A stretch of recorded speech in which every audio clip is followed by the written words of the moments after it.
இருக்காங்களா? Last time என்ன ஒரு கொஸ்டின் கேட்ட சார். நான் ஈவெண்ட் முடிச்சிட்டும் சாரை தேடினேன், எனக்கு கிடைக்கல. ஸோ என்ன ஒரு கேள்வி கேட்டிருந்தாங்க, நான் அணிஞ்சிருந்தது வந்து சம்மருக்கான ட்ரெஸ்ஸா அப்படின்னு. அதாவது சம்மருக்கு இது மாதிரி ஸ்லீவ்லெஸ் போட்டுட்டு காற்று வாங்கிட்டு வந்திருக்கிறியாம்மா அப்படின்றது தான் நீங்கள் கேட்ட கேள்விக்கான பொருள் அப்படின்னு எனக்கு ஒரு 5 செகண்டில் புரிஞ்சுது. ஆனால் நான் வந்து அந்த இடத்துல கோவப்படுறதா இல்லை தொகுப்பாளினியா மேடை நாகரிகம் கருதி அமைதியாக பதில் சொல்கிறதா அப்படின்ற குழப்பத்திலேயே நான் அந்த இடத்த கடந்து போயிட்டேன். அதுக்கப்புறம் நான் வெளியே வந்து உங்களை தேடினேன், நீங்கள் இல்லை. எல்லாரும் நான் உங்களை சரியாக உங்களுக்கு பதில் சொன்னேன்னா என்னன்னு எனக்கு தெரியல. ஆனால் மக்கள் எல்லாம் உங்களுக்கு ரொம்ப அழகான பதில்களையும் கேள்விகளையும் கேட்டிருந்தாங்க. அதை விட தாண்டி சக பத்திரிகையாளர் ஒருத்தர் ஒன்று எழுதியிருந்தார் அந்த விஷயத்தை பற்றி. அதை இங்கே படிக்கணும் அப்படின்னு ஆசைப்படுறேன். எப்படி உடை அணிய வேண்டும் என்பதை அணியும் பெண்கள் தான் தீர்மானிக்க வேண்டும், பார்க்கும் கண்கள் தீர்மானிக்க கூடாது. அதிலும் பொறுப்பும் அனுபவமும் மிகுந்த ஒரு பத்திரிகையாளர் ஒரு பெண் தொகுப்பாளரின் உடை குறித்து இன்று சபையில் கேட்ட கேள்வி ஊடக அறத்தை கேலி கூத்தாக்கிவிட்டது.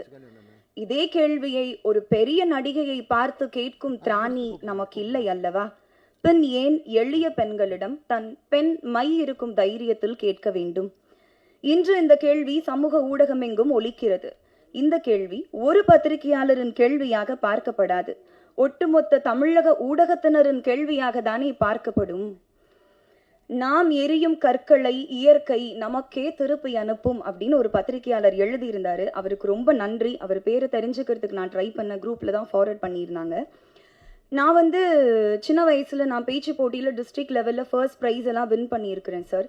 உங்களுக்கு ஒர்க் எத்திக்ஸ் அப்படின்னா என்னன்னு தெரியுமான்னு எனக்கு தெரியல. ஆனால் நான் விவரம் தெரிஞ்ச வயசுலேருந்து மேடை ஏறி மைக்கு முன்னாடி நிற்கிறதால நான் அழகான தமிழ் வார்த்தைகளை தான் பயன்படுத்துவேன் அப்படின்னு எப்போவுமே எனக்கு ஒன்று இருக்கும். ஸோ இதெல்லாம் படித்ததுக்கப்புறம், மக்களோட கருத்துக்களை நீங்கள் படித்ததுக்கப்புறம், சக பத்திரிகையாளர் சொன்னதுக்கப்புறம் உங்களுக்கு கொஞ்சமாவது புரியும் அவங்க சொல்ல வருது அப்படின்னு நினச்சா அதை ஏற்றுக்கக்கூடிய மனநிலையில் நீங்கள் கொஞ்சம் கூட இல்லை அப்படின்னு உங்களோட ஃபேஸ்புக் பக்கத்தை பார்க்கும்போது தெரிஞ்சுது. அந்த கேள்வியை ரொம்ப நியாயப்படுத்தி ரொம்ப அபத்தமான விளக்கங்கள் கொடுத்து ரொம்ப வக்ரமான சொற்கள் அங்கேயும் நீங்கள் பயன்படுத்தியிருந்தீங்க. அதை பார்க்கும்போது எனக்கு வந்து நீங்கள் ஏன் இப்படி பண்ணுறீங்க, மாற மாட்டீங்களா, புரியாதா அப்படின்லாம் எனக்கு கேட்க தோணல. ரொம்ப வருஷமாக கேட்குறாங்க. எனக்கு இருந்த ஒரே கன்சர்ன், உங்களோட அடுத்த தலைமுறைக்கு நீங்கள் என்ன மாதிரியான மாரல்ஸையும் எத்திக்ஸையும் வேல்யூஸையும் கடத்துவீங்க அப்படின்றதான் என்னோட ஒரே எண்ணமாக இருந்துச்சு. ஸோ இதுக்கெல்லாம் ஆரம்ப புள்ளி நான் எங்கே பார்க்குறேன் அப்படின்னா, பல மேடைகளில் ஒரு வெற்று விளம்பரத்துக்காக கோமாளித்தனமான நடவடிக்கைகளில் ஈடுபடக்கூடிய ஒரு நடிகர் என் கழுத்தில் மாலை போட ட்ரை பண்ண அப்போவே எல்லாரும் சொன்ன மாதிரி நான் வந்து போலீஸ் கம்ப்ளைண்ட் கொடுத்து அவர் பிடிச்சி ஜெயிலில் உட்கார வச்சிருந்தாலோ இல்லை அந்த நடிகரோட கன்னத்தை அந்த மேடையிலே பழுக்க வச்சிருந்தாலோ இது இங்கே வரைக்கும் வந்திருக்காது அப்படின்னு நான் நினைக்கிறேன். ஏன்னா வந்து அமைதியாகவே இருக்கிறதுனால நான் ரொம்ப பலவீனமானவள் அப்படின்னு நினச்சிட்டு உங்களை மாதிரியான சில ஆண்கள் உங்கள் பலத்தை என்கிட்ட காட்டணும் அப்படின்னு நினைக்கிறீங்களான்னு எனக்கு தெரியல. நான் ஏன் இது ரொம்ப கடந்து போயிட்டுருக்கேன்னா, இது எல்லாத்தையும் விட ரொம்ப முக்கியமான விஷயங்கள், நல்ல நல்ல விஷயங்கள் என் வாழ்க்கையில் நடந்துட்டுருக்கு. அதில் நான் ஃபோக்கஸ் பண்ணிகிட்ருக்கேன். அதனால தான் இதை கடந்து போயிட்டுருக்கேன். ஸோ நான் கேள்விப்பட்டேன் சார், உங்களுக்கு 50-60 வயசு கடந்துருச்சு, நீங்கள் வந்து பணி நிறைவு காலத்தில் இருக்கீங்க, ரிட்டையர் ஆக போகிறீங்கன்னு கேள்விப்பட்டேன். ஒன்றும் இல்லை, ஒன்றும் பிரச்சனை இல்லை. இது ரொம்ப ஈஸியான ஒரு விஷயம்தான். ஆரோக்கியமான உணவு பழக்க வழக்கங்களுக்கு மாறுங்க. ஒரு நாளைக்கு 3 லிட்டர் தவறாமல் தண்ணி குடிங்க. நடைப்பயிற்சியோ யோகாவோ தியானமோ ஏதாவது ஒரு வகுப்பில் சேருங்க. இயற்கையை ரசிங்க, சந்தோஷமாக இருங்க, பாசிட்டிவான விஷயங்களை பேசுங்க. இது சீக்கிரமாக சரியாயிரும் அப்படின்னு நான் நினைக்கிறேன். ஸோ இதை பற்றி வந்து நபிகள் நாயகம் ஒன்று சொல்லியிருக்காரு, அதோட சொல்லி முடிச்சுடுறேன். ஒருவருக்கு பரிசுத்தம் வேண்டுமானால் அவர் தீங்கு விளைவிக்காத வார்த்தைகளை பயன்படுத்த வேண்டும். அன்னைக்கு அவங்க பேசும்போது ஒருத்தர் கூட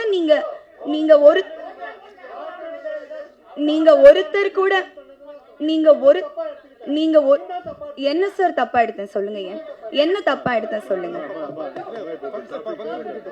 சார். சம்மருக்கு நீங்க போட்டிருக்க இங்க இவ்வளவு பேர் பேசுறீங்களே, அன்னைக்கு ஒருத்தர் கூட நீங்க அவர் தப்பா பேசலையா? சரி, வெல் அண்ட் குட். அவர் தப்பா பேசலன்னு சப்போர்ட் பண்ணீங்கன்னா வெல் அண்ட் குட். ஓ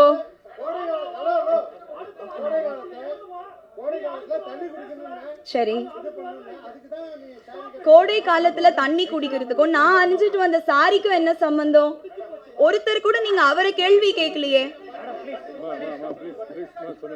சரி, ஓகே, எனக்கு இந்த பதில சொல்லணும்னு இருந்துச்சு. இதோட இதுக்கப்புறம் என்ன வம்புக்கு இழுக்காதீங்க. இதுக்கப்புறம் ஓ சரி சரி சரி. நல்ல வேலை தன்ஷிகா பக்கத்தில் ரொம்ப நேரம் உட்கார விடாமல் என்னை கூப்பிட்டதுக்கு நன்றி. பயந்துட்டேன் நான் படத்தை பார்த்து, ட்ரெய்லரை பார்த்து. என்ன அடி அடிக்கிறாங்கப்பா. அவங்க பக்கத்தில் உட்காரக்கூடிய சரியான ஆள் தான் இப்போ உட்கார்ந்துருக்காரு. அடிக்கு அடி, அன்புக்கு அன்பு.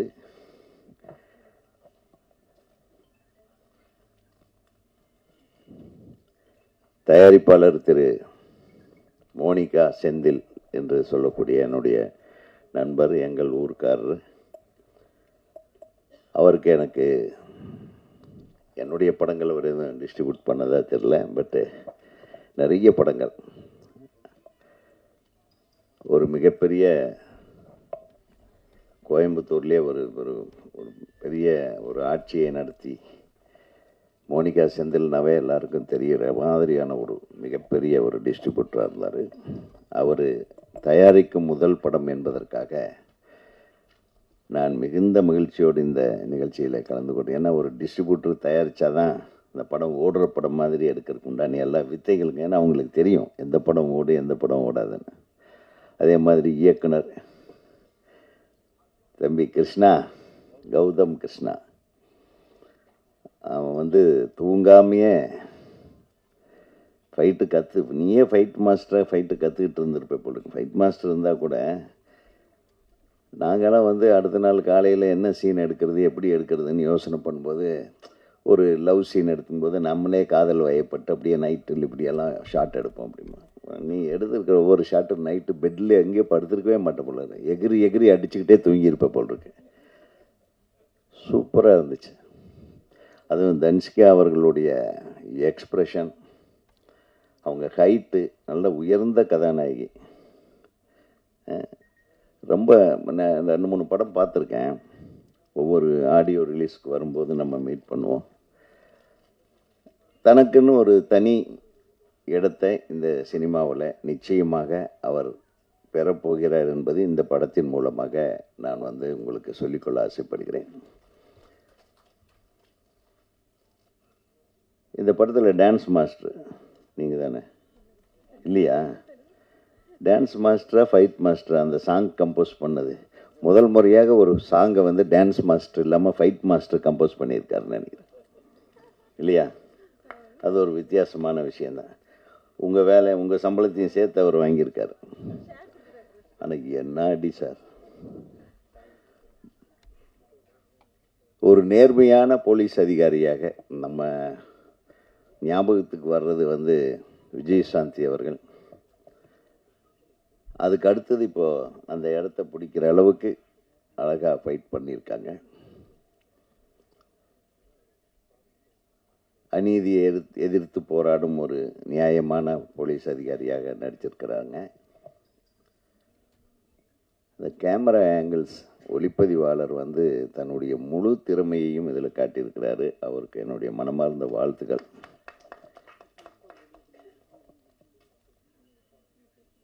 இந்த மேடையை அலங்கரித்து கொண்டிருக்கும் எங்கள் அண்ணன் திரு ராதாரவி அவர்களே, நீங்கள் தான் நிறைய பேச போகிறீங்க. எல்லாத்துக்கும் ரொம்ப ஒரு பிடிச்சமான ஒரு நிகழ்வு இங்கே நடந்துகிட்ருக்கு. நான் முந்தா நேற்று நான் பார்த்தேன் ஒரு நியூஸு. தன்ஷிகா அவர்களும் விஷால் அவர்களும் காதல் வயப்பட்டிருக்கிறார்கள் என்று. சரி, இது எப்படி நீ நடிகர் சங்கத்தை ஓப்பன் பண்ணிட்டா என்ன கண்ணே செல்லம், வெக்கத்தை பாடுறா. எனக்கு விஷாலை ரொம்ப பிடிக்கும். ஏன்னா ரொம்ப மனசில் எதையும் வச்சுக்காம மனசை திறந்து தன் மனசில் என்ன தோணுதோ பட்டதை பேசுகிற ஒரு கேரக்டர். அவர் நடிகராகிறதுக்கு முன்னாடி இருந்தே தெரியும். கார்த்திக்கும் அவர் ஃப்ரெண்ட்ஸுக்கெலாம் இருக்கும்போதே. அவங்களுடைய அப்பா வந்து எனக்கு ரொம்ப நல்ல நண்பர். எதுனாலும் மனசு விட்டு என்கிட்ட சில விஷயங்கள் பேசுவார். ஒரு மிகச்சிறந்த குடும்பத்திலே பிறந்து மிகச்சிறந்த தயாரிப்பாளர் என்று பெயர் வாங்கி அவருடைய தந்தை, அதாவது மின்னலையிலிருந்து அவர் நடித்த படத்திலிருந்து எல்லா படங்களும் பிரமாதமான படங்களை தயாரித்தவங்க. ஒரு மிகச்சிறந்த நடிகராக உருவாகி ஒரு மிகச்சிறந்த மனிதனாக இன்றைக்கு வரையிலும். விஷால் வந்து பார்க்கறதுக்கு தான் கொஞ்சம் கரடு முரடாக இருப்பாப்புல, ஆனால் ஒரு குழந்தை மாதிரி ஒரு மனசு எனக்கு நல்லா தெரியும். ஸோ அந்த குழந்தைய நீ நல்லா பார்த்துக்கணும் தன்ஷிகா. இந்த அடியெல்லாம் அங்கே வச்சுக்காது, கொஞ்சம் பார்த்து. என்னப்பா ஒரே இன்னைக்கு ஹார்ட் மேட்ரு இதுதான். வேறு என்னத்தை பேசுறது? மோனிகா செந்தில் அவர்களுக்கு இப்படி ஒரு பெரிய ஒரு வரப்பிரசாதம். இந்த மேடையே வேறு மாதிரி ஒரு மேடையாக இருக்குது. மலர் கொத்து வழங்குறதை விட மலர் மாலைகளோடு நீங்கள் வந்து இந்த கூட்டத்தை சேர்த்து இருந்திருக்கலாம். நம்ம பத்திரிகை நண்பர்கள் எல்லாமே கொண்டாடி இருப்பாங்க, அவங்கள வாழ்த்தியிருப்பாங்க. நல்லது நடக்கும், நல்லபடியாக நடக்கும். இந்த திரைப்படத்துடைய இயக்குனரை பற்றி பேசணுன்னா, அவர் வந்து நம்ம சங்கத்தில் ஒரு நல்ல மிகச்சிறந்த இயக்குனர். தமிழ்நாடு திரைப்பட இயக்குனர் சங்கத்துக்கு ஒரு நல்ல பெயர் வாங்கி கொடுக்கக்கூடிய ஒரு இயக்குனர். அவர் இந்த படத்தின் மூலமாக மிகப்பெரிய வெற்றி அடைய வேண்டும் என்பது எனது ஆசை, எனது சங்கத்தினுடைய ஆசை. இந்த திரைப்படத்திலே பங்கேற்ற அனைவருக்கும் எனது மனமார்ந்த வாழ்த்துக்களை தெரிவித்துக் கொண்டு, இந்த திரைப்படம் எப்போ வெளியிட போகிறீங்க செந்தில்? 1 மந்த்துக்குள்ளே. அந்த வெளியீட்டுக்கு முன்னாடி எங்களுக்கு ஒரு நல்ல செய்தி, திருமண பத்திரிகையெல்லாம் வர வேண்டும். விஷால், உங்களுடைய வாழ்க்கை என் அன்பு சகோதரி அவங்களுடைய கையில் மிகச்சிறப்பான வாழ்க்கையாக மாற வேண்டும் என்று கூறி, இந்த நிகழ்வு ஒரு மங்களகரமான நிகழ்வாகவே நாம் எடுத்துக்கொள்வோம். யோகிடா, நீ யோகக்காரன்டா என்று சொல்லி வாழ்த்தி விடைபெறுகிறேன். நன்றி, வணக்கம். இங்கே கூடியிருக்கும் என் குடும்பத்தை சேர்ந்தவர்களே, வந்திருக்கும் பத்திரிகையாளர் அன்பர்களுக்கும், என்னை வாழ வைத்துக் கொண்டிருக்கும் யூடியூப்பை சேர்ந்த அன்பு சகோதரர்களுக்கும் என்னுடைய வணக்கங்களை கூறி, இந்த நல்லது ஒரு நிகழ்ச்சிக்கு நான் வர வேண்டும் என்று கூறிய அன்பு கட்டளையிட்ட என்னுடைய இயக்குனர் அவர்களுக்கும் தனிப்பட்ட முறையில் என்னுடைய வணக்கங்களை கூறி, அன்பு சகோதரர் விஷால் அவர்களுக்கும் எதிர்காலத்தில் அவர்களை கைகோர்க்கவிருக்கும் கதாநாயகிக்கும் என்னுடைய வணக்கங்களையும் வாழ்த்துக்களையும் தெரிவித்து, என்னது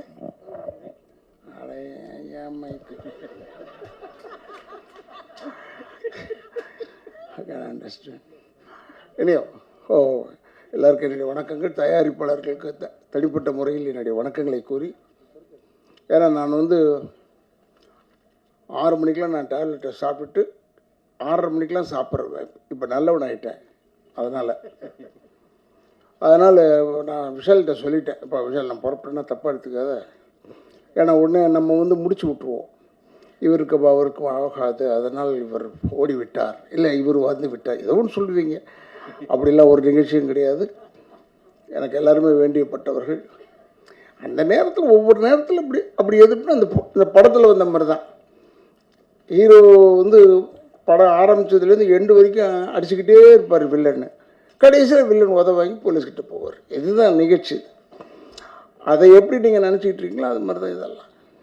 இட் இஸ் நாட் ஒரு பிக் ஃபேக்ட். இந்த படம் நல்ல படம், பிரமாதமாக ஓட வேண்டும். ஃபைட் அந்த சகோதரி செஞ்சுருக்காருன்றது, நாங்கள் அவங்கள பேராண்மை நடித்தாங்கன்னு நினைக்கிறேன். பேராண்மையில் தான். பேராண்மையில் பார்க்கும்போது நான் சொன்னேன், இது பார்த்துக்கு தெரியல, ஒன்று பெருசாக தெரியல, நல்லா செஞ்சுருக்கப்பா. ஏன்னா 5-6 பொம்பளைங்க சேர்ந்தாலே ஒரு 2 பொம்பளை சேர்ந்தாலே ஒரு கட்சி ஆகிடும். 6 பொம்பளை ஒன்றா இருந்து அவன் ஜெயம் ரவியை போட்டு வாட்டுறது, இப்போ வாட்டுற மாதிரி பயங்கரமாக வாட்டி அது மாதிரி வாட்டி ரொம்ப பிரச்சனை ஆகிடும். என்னுடைய அன்பு சகோதரர் ஒரு ஜெயம் ரவி எப்படி இவங்களெல்லாம் மேனேஜ் பண்ணிடலாம் இப்படி நல்ல ஒரு படத்தையும் வந்தது. அதில் ரஜினிகாந்த் நடிக்கும்போது நான் பார்த்து சொன்னேன் பிரமாதமாக இருக்குன்னு. பட்டு இன்னும் தெரிஞ்சு வச்சுக்கோங்க, இது வந்து சகோதரர் விஷாலாக இருக்கட்டும் இல்லைன்னா அவங்களா இருக்கட்டும் யாராக இருந்தாலும் சரி, ஒரு விஷயம் என்ன, நம்ம ஜாதக பொருத்தம் மட்டும்தான் பார்க்குறோம் கல்யாணத்தில். அதை மட்டும் பார்க்கக்கூடாது. ஜாதக பொருத்தம் மட்டும் பார்க்கலாம், அது வேறு, அது ஒன்று இருக்கட்டும். ஆனால் உயரத்தில் உங்களோட பெருசாகிடக்கூடாது, பணத்தில் உங்களோட பெருசாகிடக்கூடாது. அதெல்லாம் நம்ம பார்க்கணும். கரெக்டாக செலக்ட் பண்ணியிருக்கார். அப்படியா இருந்தால் நல்ல selection, very good selection. Hope இது வந்து பல பேருடைய வாயில் வெவ்வேறு மாதிரி உழுவுது. அதை பற்றிலாம் கவலைப்படாமல் நீங்கள் நன்றாக இருக்க வேண்டும், ஒற்றுமையாக இருக்க வேண்டும். இப்போ கூட உதவி பேசும்போது சொன்னார், அவர் விஷால் குழந்தை மாதிரி. அதெல்லாம் குழந்தை மாதிரிலாம் நம்பாதீங்க. அவரை பற்றி எனக்கு தெரியும், குழந்தையெல்லாம் கிடையாது. எல்லாம் தெரிஞ்ச ஒரு மனிதன், தெரியாத மாதிரி இருப்பார், அவ்வளோதானே ஒழிய எல்லாம் தெரிந்த மனிதன். மிக அற்புதமான இதயம் கொண்டவர் விஷால் அவர்கள். அண்ட் ஒன் மோர் திங் என்னென்னா, இங்கே இருக்கிற பத்திரிகையாளர் அன்பர்களுக்கு சொல்கிறேன், தயவுசெய்து இந்த விஷயத்தை நல்ல அழகாக பெருசு பண்ணி இந்த படத்திற்கு வந்தார்கள் இருவரும் ஜோடியாக அப்படின்னு போட்டிங்கன்னா இந்த படத்துக்கு ப்ளஸ் ஆகிடுது. படம் ஓடுவதற்கு நீங்கள் இருவரும் ஒரு காரணம் என்பதை ஞாபகம் வைத்துக் கொள்ளுங்கள். நிச்சயமாக இந்த படம் நன்றாக ஓட வேண்டும். ஏன்னா ஃபைட் மாஸ்டரை பற்றி சொல்லவே தேவையில்லை. நம்ம அங்கே உட்காந்துருக்கோம், நம்மளை அடிக்கிற மாதிரியே இருக்குது, திம்மு திம்மு திம்மு திம்முன்னு உழுவுது. அதுக்கேற்ற மாதிரி, ஏன்னா நான் OMCL ஐ வாஸ்ட் சீமானை பற்றி பேசும்போது, எனக்கெல்லாம் சீமானெலாம் நல்ல நண்பர், என் பையனுக்கும் ரொம்ப நல்ல நண்பர். அதனால் அவங்க சொல்லுவாங்க, ஓடிக்கிட்டே இருப்பாங்களாம். அந்த 10 ரவுண்டு ஓடுவீங்க நீங்கள், சுற்றி 10 ரவுண்டு ஓடுவாங்களாம். சரிடா, 10 ரவுண்டு சொல்லும் போதே நமக்கு மூச்சு வாங்குது. இது எப்படா இதுன்னா, ஏன்னா அந்த அளவுக்கு வெல் ட்ரெயின்டு டெடிக்கேட்டட் பர்சன் நீங்கள் விரும்பியிருக்கிற ஒரு பெண்மணி வந்து டெடிக்கேட்டட் கேர்ள். அதனால் இப்போ கூட என்ன ஆகிவிட்டது விஷாலுக்குன்னு சொன்னாங்க, அடுத்த நாளே வந்து நின்னா மனுஷன் சிங்கம் மாதிரி. அதெல்லாம் ஓவர் கம் பண்ணக்கூடிய ஆட்கள் எல்லாருமே. அதனால் நாங்கள்லாம் டெஃபினட்டாக பின்பலமாக இருப்போம் என்பதை மட்டும் தெரிவித்துக்கொண்டு, இந்த படம் மிக சிறப்பாக ஓட வேண்டும். ஏன்னா இது ஓடணும், இந்த படம் ஓடும் என்ற ஒரு நம்பிக்கையோடு எனக்கு வாய்ப்பளித்தமைக்கு என்னுடைய குடும்பத்தின் சார்பாகவும் திராவிட இயக்கங்கள் சார்பாகவும் நன்றியை கூறி விடைபெறுகிறேன். நன்றி, வணக்கம். இந்த மேடை வந்து சாதாரண மேடை இல்லை, கடவுள் அமைத்த மேடை. கண்ணதாசன் சொல்லியிருக்காரு இல்லை, கடவுள் அமைத்து வைத்த மேடை, அது மாதிரி. ஸோ நான் ஏன் இங்கே இருக்கேன்னா, தன்ஷிகா ஏன்னா என் படத்தில் நடிச்சிருக்காங்க. அவங்க மாதவன் வச்சு நான் அடுத்து பண்ணிகிட்ருக்கேன் அதிர்ஷ்டசாலி படத்தில். அவங்க வந்து லீட் ரோல் பண்ணியிருக்காங்க, ரொம்ப டிஃப்ரெண்ட்டான கேரக்டரு. ஸோ இதுக்கப்புறம் அவங்க லைஃப் எப்படி இருக்க போகுதுன்றதுக்கு இந்த படங்களும் பக்கத்தில் இருக்கவங்களுமே சாட்சி. எங்களுக்கு ரொம்ப ரொம்ப ரொம்ப மகிழ்ச்சியாக இருக்குது. தன்ஷிகா வந்து லைஃப்பில் நிறைய பிரச்சனைகள் ஃபேஸ் பண்ணியிருக்கேன், நான் கேள்விப்பட்டிருக்கேன். ஸோ அதெல்லாம் கடந்து அடுத்த லெவலுக்கு போகணும், அதுக்கு கூட நாங்கள்லாம் இருக்கோம். ரஜினி சார் சொன்ன மாதிரி ஆண்டவன் வந்து நல்லவங்களை வந்து சோதிப்பான், ஆனால் கைவிட மாட்டான். அதுதான் இன்றைக்கி நடந்திருக்கு நான் நினைக்கிறேன். ஸோ இதே மாதிரி அவங்க எப்பயுமே சந்தோஷமாக இருக்கணும். அவங்க பர்சனல் லைஃப் மட்டும் இல்லை, அவங்க கெரியரும் மிக அற்புதமாக இருக்கணும். அவங்களுக்கு எப்போதுமே என்னோடய வாழ்த்துக்களும் பிரார்த்தனையும் இருக்கும். நன்றி. அனைவருக்கும் வணக்கம். இந்த படம் வந்து கௌதம் கிருஷ்ணா அவர்கள் இந்த கதையை ரொம்ப கஷ்டப்பட்டு உருவாக்கி திரைக்கு கொண்டு வந்திருக்காரு. இந்த ஆக்ஷன் மாஸ்டர் கணேஷ்குமார் அவர்கள் நல்ல ஆக்ஷன் அமைச்சு இந்த படத்தில் எங்களுக்கெல்லாம் நல்ல ஒத்துழைப்பு கொடுத்து ரொம்ப கஷ்டப்பட்டு இந்த படத்தை எடுத்திருக்கோம். இந்த படம் வெற்றி அடையணும்னு இறைவனை வேண்டிக்கிறேன். வணக்கம். வணக்கம் சார். வந்திருக்க எல்லா லெஜெண்ட்ஸ்க்கும் வணக்கம். பத்திரிகையாளர்கள், என்னோடய ஃப்ரெண்ட்ஸ், ஃபேமிலி எல்லாருக்கும் நான் வணக்கம் சொல்லிக்கிறேன். ஃபஸ்ட்டு இந்த படம் வாய்ப்பு கொடுத்ததுக்கு கௌதம் கிருஷ்ணா சாருக்கும் ப்ரொடியூசருக்கும் தேங்க் பண்ணிக்கிறேன். விஷால் சார், சாய் தனிஷ்கா மேம்க்கு என்னோடய பெரிய விஷஸ் அண்ட் ப்ரேயர்ஸ். உங்களோட ஆக்டிங்கில் ரொம்ப இன்ஸ்பயர் ஆகி தான் இந்த சாங் நாங்கள் மேக் பண்ணோம். லிரிக்ஸ் எழுதும் போது கூட ரொம்ப பியூட்டிஃபுல்லாக பண்ணியிருந்தீங்க சார். ஆர்வி உதயகுமார் சாரோட படம் கூட நான் ஒர்க் பண்ணியிருக்கேன். சவுண்ட் இன்ஜினியர் அவர் ஒர்க் பண்ணிகிட்டு இருந்தப்போ கூட. ஸோ உங்கள் எல்லாரோட பிளெஸிங்ஸ் வேணும் இந்த படத்துக்கு. விஷ் பண்ணுங்கள். Thank you, thanks lot, thank you so much. எல்லாருக்கும் வணக்கம். விஷால் சார்,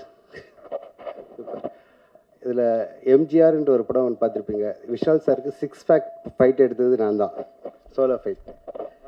அந்த அந்த எனக்கு ரொம்ப ஃபேவரட்டான ஒரு ஹீரோ அவர். அதே மாதிரி இப்போ தனுஷ்கா மேம், அவங்க எங்கள் ஃபேமிலி நம்பர். மேபி ஏன்னா பாண்டியன் மாஸ்டரோட ஸ்டூடெண்ட்ஸ் அவங்களும் ஒரே கிளாஸில் ஃபைம்ஸில் வந்து அவங்க ப்ராக்டிஸ் பண்ணுவாங்க. கொட்டுறமலையிலும் அவ்வளோ ப்ராக்டிஸ் பண்ணியிருந்தாங்க. ஸோ 2 பேருக்குமே நான் ஒரு ஆக்ஷன் எடுத்திருக்கேன்றது பார்க்கும்போது எனக்கு ரொம்ப பெருமையாக இருக்குது. சிறுத்தையில் கார்த்திக் சாருக்கு வந்து ஒரு போலீஸ் ஆஃபீஸர், அதுலேயும் அந்த வீட்டுக்கு வந்து அடிக்கும்போது அந்த எமோஷனல் இருக்குமோ அதே மாதிரி தான் இந்த வாட்டி ஒரு கொடிக்காக அடிக்கும்போது எனக்கு ரொம்ப உண்மையிலே அந்த ஆக்ஷன் சீக்வன்ஸ் ரொம்ப பிடிச்சமான ஒரு sequence, one of the best sequence. ஏன்னா எனக்கு நாட்டுப்பட்டுனா ரொம்ப பிடிக்கும். இந்த சோல்ஜர்ஸ் இப்போ பாருங்கள், ஆப்ரேஷன் சிந்து 2 பொண்ணுங்க தான், 2 ஃபீமேல் ஸ்டார்ஸ். ஸோ இன்றைக்கி யோகிடா அவங்களும் இன்றைக்கி ஒரு ஸ்டார் தான். அவங்க சூப்பர், ரொம்ப சந்தோஷம். இந்த படத்தில் வந்து ஒர்க் பண்ணதுக்கு ரொம்ப சந்தோஷம். கௌதம் கிருஷ்ணன் சார் ஒவ்வொரு ஃபைட்டுக்கும் அந்த சீக்வன்ஸ் ஒன்று கொடுத்துருப்பாரு, அடிக்கிறதுக்கான ஒரு ஸ்பேஸ் இருந்தது. ரொம்ப நன்றி அதுக்கு. அண்டு பூபதி சார் ரொம்ப நன்றி. அதுக்கான விஷயங்கள் அவர் வந்து ஃபோட்டோகிராஃபி வந்து எனக்கு ரொம்ப பிடிச்சிருந்தா, எல்லா ஆங்கிள்ஸ் இருந்தாலும், கேமராஸ் அண்ட் மூமெண்ட்ஸ் இருந்தாலும், எது வந்தாலும் நல்லபடியாக பண்ணி கொடுத்துருந்தாரு. And music director and song பண்ணுங்க, சூப்பர் நைஸ், நல்லா இருந்தது. சந்தீப் சார் வாழ்த்துக்கள். எல்லாருக்கும் நன்றி. இந்த படம் வெற்றி பெறணுன்று வாழ்த்துக்கிறேன். ஆக்சுவலாக ஒரு ஃபீமேல் ஆர்டிஸ்ட் வந்து எல்லோரும் சொல்லியிருக்காங்க, விஜயசாந்திக்கு அப்புறம், விஜயசாந்தி மேமுக்கு அப்புறம். ஏன்னா விஜயசாந்தி மேம் கூட நான் ஒர்க் பண்ணியிருக்கேன். ஸோ அவங்க ஃபைட் பண்ணுற ஸ்டைலும் பார்த்திங்கன்னா அதே மாதிரி இவங்க மாதிரி தான் இருக்கும். ஸோ அவங்களும் இப்போ வந்து நமக்கு ஆஃப்டர் லாங் டைமுக்கு அப்புறம் ஒரு super star, lady action super ஸ்டார்னால் இவங்க தான் இருக்கலாம். அதனால் வாழ்த்துக்கள் ma'am. Thank you, thank you, all of you. எல்லாரும் யோகிடான்னு சொன்னதுனால, கண்டென்ட் இல்லாதனால என்னை கூப்பிட்டுருப்பாங்கன்னு நினைக்கிறேன். ஆண்மை நாட்டில் கம்மியானதுனால பெண்மையை கேலி செய்யக்கூடிய உலகமாக இது மாறிடுச்சு. ஒரு பொண்ணு வீட்டை விட்டு வெளியே வரக்கூடாதுன்னு சொன்ன இடத்துல கால் மேலே கால் போட்டால் பிரச்சனையாக இருந்துச்சு, ட்ரெஸ் போட்டால் பிரச்சனையாக இருந்துச்சு. நாங்கள் ட்ரெஸ்ஸே போடனாலும் உங்களுக்கு பிரச்சனையாக இருக்குது. இந்த மாதிரி பிரச்சனைகளெல்லாம் ஃபேஸ் பண்ணும்போது தான் எங்களுக்குள்ளே இருக்கிற ஆண்மை கொஞ்சம் கொஞ்சமாக வெளியே வந்து என்னடா அப்படின்னு கேட்க தோணுது. அதனால தான் லாஸ்ட்டில் மேடம் வந்து என்ன பற்ற வச்சு நாங்கள் அடிப்போங்கிற மாதிரி சிகரெட்டை பற்ற வச்சாங்க. இந்த படத்தில் நானும் நடிச்சிருக்கேன், டீமுக்கு சப்போர்ட் பண்ணுறதுக்காகலாம் வரல. டைரக்டர் இந்த மாதிரி பேசுகிறத பார்த்து அவரே டைரெக்டாக என்னை கூப்பிட்டாரு. இதில் ஒரு கேரக்டர் பண்ணி கொடுமான்னாரு. 2-3 கோட் சீன்லாம் அனுப்பி, அதுவும் நான் பிறக்காத காலத்தில் லக்ஷ்மி மேடம் பேசினேன், அது கிட்டத்தட்ட 6 பக்கம் இருக்கும் போல இருக்குது. என்னடா இது நமக்கு வந்த சோதனையாங்கிற மாதிரி படித்து பார்த்து கேட்டு அப்புறம் 3 நாளில் ஷூட்டிங் முடிச்சிட்டாங்க. இதில் என்னென்னா 2 விஷயம். மேடம் தான் இதில் நடிக்கிறாங்கன்னு சொன்ன உடனே என்னோடய ஃப்ரெண்ட்ஸ் கிட்ட இந்த படத்தில் நடிக்க போகிறேன் நான் இன்றைக்கி 2 நாள் இல்லை அப்படின்னு சொன்னேன். நம்ம பீத்திக்கிறது அது ஒன்று தானே, எப்போ தானே ஒரு படம் வரும். அவங்க ரொம்ப திமிர் பிடிச்சவங்களாமே அப்படிலாம் சொன்னாங்க. ஏன்னா அதுக்கு முன்னாடி நான் அவங்கள பார்த்ததில்லை, யூடியூப்பில் வர கண்டென்ட்டை தான் நானும் பார்த்துருக்கேன். சீரியஸாக நான் போய் அந்த 2 நாள் கிட்டத்தட்ட 3 நாள் எனக்கு ஷூட்டு. ஒவ்வொரு ஷாட்லேயும் பக்கத்தில் நின்று அவ்வளோ அழகாக சூப்பருங்க, இது இன்னும் கொஞ்சம் இப்படி பேசலாம், இன்னும் அழகாக கரெக்ட் பண்ணலாம், நீங்கள் தைரியமாக கேளுங்க என்னை பார்த்து, ஏன்னா எனக்கும் அவங்களுக்கு மட்டும்தான் சீனு. ஸோ அவ்வளோ அழகாக க்யூட்டாக சொல்லி கொடுத்தாங்க. மேம் நீங்கள் ஒரு வருங்காலத்தில் டைரக்டர் ஆகக்கூடிய எல்லா சான்ஸுமே இருக்குது, ஏன்னா டைரக்டர் சார் தெரியும்னு நினைக்கிறேன். அவ்வளோ சூப்பராக வந்து டைரக்ஷன் பண்ணாங்க. I love you ma'am. உங்கள் கூட ஒர்க் பண்ணதுக்கு எனக்கு ரொம்ப தேங்க்யூ. உதய் சார், நீங்கள் எப்படி எங்கள் டார்லிங்கை பார்த்து அவர் குழந்தைன்னு சொல்லலாம், அவர் ஆம்பளை எப்படி தெரியும்னு கேட்டுறாதீங்க. அவரோட ஆம்பளை படம் நீங்களாம் பார்த்துருப்பீங்கன்னு நினைக்கிறேன். அதனால் இந்த படம் ரொம்ப நல்ல படம், பெண்களுக்கான படம். எப்போவுமே பெண்கள் வந்து குடும்பத்துக்குள்ளே தான் இருக்கணும், புருஷனுக்கு தான் வேலை செய்யணும், குழந்தைங்கள தான் பெற்று கொடுக்கணும்னு ஒன்று இருக்குல்ல. நாங்கள் தேசிய கொடிக்காகவும் கேர்னலாகவும் இந்த நாட்டில் உயர்ந்து நிற்போம், எங்கே வேணாலும் எதுக்கு வேணாலும் சல்யூட் அடிக்கிறதுக்கு நாங்கள் தயாராகிட்டோம். அப்படிங்கிறதுக்காக பெண்கள் படம் வந்தால் கொஞ்சம் சப்போர்ட் பண்ணுங்க. ஏன்னா சினிமா இண்டஸ்ட்ரி, சோஷியல் மீடியா, அரசியல் எல்லாத்துலேயுமே நீங்கள் அடக்கி வைக்கிறீங்க. எப்போவாவது தான் ஒரு படம் வருது, அவங்களும் அடுத்த சூப்பர் ஸ்டார் ஆகிறதுக்கு, பெண் சூப்பர் ஸ்டார் ஆகிறதுக்கு பத்திரிகையாளர்களே நீங்கள். விஷால்னா உங்களுக்கு எப்போ கல்யாணம்னு ஊரே கேட்டுச்சு. உங்கள் சாப்பாடு சாப்பிட்றதுக்காக அவங்களோட சேர்ந்து நானும் ரெடியாக இருக்கேன். இனிய வாழ்த்துக்கள். தேங்க்யூ. எத்தனை பேர் ஆதரித்தாலும் தவறு தவறுதான், எத்தனை பேர் எதிர்த்தாலும் உண்மை உண்மைதான். 8 வருட சர்வீஸில் 10 முறை டிரான்ஸ்ஃபர் பட்ட போலீஸ் அதிகாரியாக மேடம் சாய் தன்ஷிகா இந்த படத்தில் வாழ்ந்திருக்கிறார். அவருக்கு என்னுடைய நன்றிகள். இப்படத்தின் உணர்வுகளை துல்லியமாக படம் பிடித்த ஒளிப்பதிவாளர் SK பூபதி அவர்களுக்கு என்னுடைய நன்றியை தெரிவித்துக் கொள்கிறேன். எம்புரான், லூசிபர் போன்ற படங்களின் இசையமைப்பாளர் தீபக் தேவ் அவர்கள் இப்படத்தின் பின்னணி இசையை அற்புதமாக செய்து கொடுத்தார். அவருக்கு என்னுடைய நன்றிகள். இப்படத்திற்கு விறுவிறுப்பாக எடிட் செய்த G சசிகுமார் அவர்களுக்கு என்னுடைய நன்றிகள். யோகிடா படத்துக்கு 6 சண்டை காட்சிகளை மிக சிறப்பாக அமைத்த கணேஷ் மாஸ்டருக்கு என்னுடைய நன்றிகளை தெரிவித்துக் கொள்கிறேன். இப்படத்தின் வேறாக இருந்து எங்களை வளர்த்த கோவை ஸ்ரீதேவி டெக்ஸ்டைல் உரிமையாளர் எங்கள் அண்ணன் திரு சிவகணேஷ் அவர்களுக்கு நன்றி. இப்படத்தின் தயாரிப்பாளர் மோடிகா பிலிம்ஸ் செந்தில்குமார் அவர்களை பெருமையோடு நினைத்து பார்க்கிறோம். அவருக்கும் என்னுடைய நன்றியை தெரிவித்துக் கொள்கிறேன். அஸ்வமித்ரா அவர்கள் இந்த படத்தின் ஒரு பாடலுக்கு இசையமைத்துள்ளார். அவருக்கு என்னுடைய நன்றிகள். மற்றும் அனைத்து டெக்னீஷியனுக்கும் என் அன்பு கலந்த நன்றிகளை தெரிவித்து வந்திருக்கும் பத்திரிகையாளர் அனைவர்களுக்கும் நன்றியை தெரிவித்துக் கொள்கிறேன்.